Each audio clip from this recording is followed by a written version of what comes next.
Under the orders of Vede d'Alba were two geographical engineers, both of moderate celebrity, Duvivier and Lameau, who after 1814 resumed their rank of captains in the corps from which they came. In 1813, he had as deputy chief of the office only a former officer of the staff of the emperor, Attalin, who afterwards was aide-de-camp to the Duke of Orleans, lieutenant general in pure France. The library had apparently two librarians, but one of them was there only for the honor and the salary. The emperor never asked for any service from him. He appointed the Abbé Denina of Turin his librarian because Denina had filled this post, or rather had had this title under Frederic II. Thought of the King of Prussia took possession of the emperor's mind, the study which he made of his campaign since his youth, and which he resumed St. Helena, the style of dress which he had taken from him, the statuette of Frederic, the only ornament of his study, the veneration in which he held the trophies carried off from Berlin, the visit to his tomb, all these,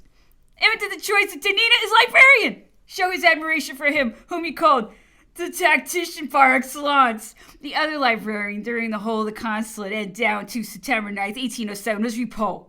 Ripault was a man of great worth who had accompanied Bonaparte in Egypt.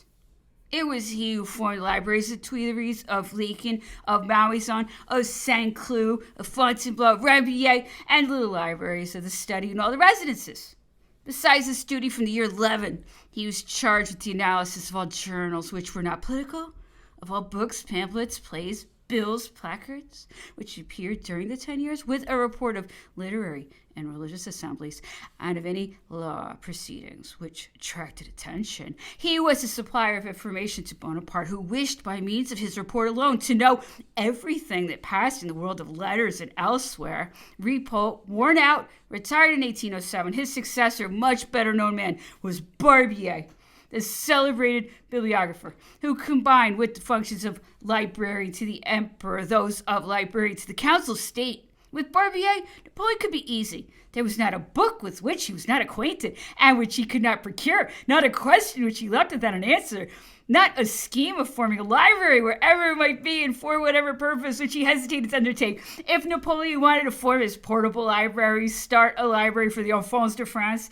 make a collection of the classics of which a few copies only were printed, if he wanted to do novels or ancient works, everything which had appeared on any question, everything which had been printed throughout the world on a particular country, the answer was ready, very precise, very clear, very complete, with an estimate of the cost, if required, with maps, if maps are necessary, and side by side with the work of the library. Barbier was also fitted for other occupations, especially in all that concerned the university and the Catholic Church, for he had been in orders, and although he had divested himself of the priesthood at the Revolution, he nonetheless remained Catholic in his own way, in the way in which France of a former time was Catholic. From the king to the last of the secular clergy, he held that outside the Gallican doctrine summed up in the four propositions, there could be neither security for the state nor guarantee for the church, which would soon be given over in consequence of ultra-mundane exaggerations to the practice of a devotion which was almost idolatry. Against these practices and those who propagated them, Barbier did not cease to be filled with indignation, and his views on all these points so closely coincided with those of the emperor that he became an excellent auxiliary to him. One of the most valuable suppliers of arguments whom Napoleon ever came across, Barbier succeeded in giving a special character to this cabinet, which was at once the most restricted in the number of employed and the most complete in the choice of the persons of which it was composed. Everyone in it had his own specialty, and Napoleon spared nothing to furnish each with the tools necessary for his department. As to maps, he bought all the collections which were brought under his notice, even plans in relief, as the one of Switzerland by General Pfeiffer, which was not to be had without paying a good price, and in the same way he paid liberally for the plans of his old campaigns for keeping up to date the maps of the states to which war might take him, or for such traces that could be found in the successive itineraries which conquerors had followed in invading this or that country. He shrank from no expenditure when the utility of it was proved to him, but no luxury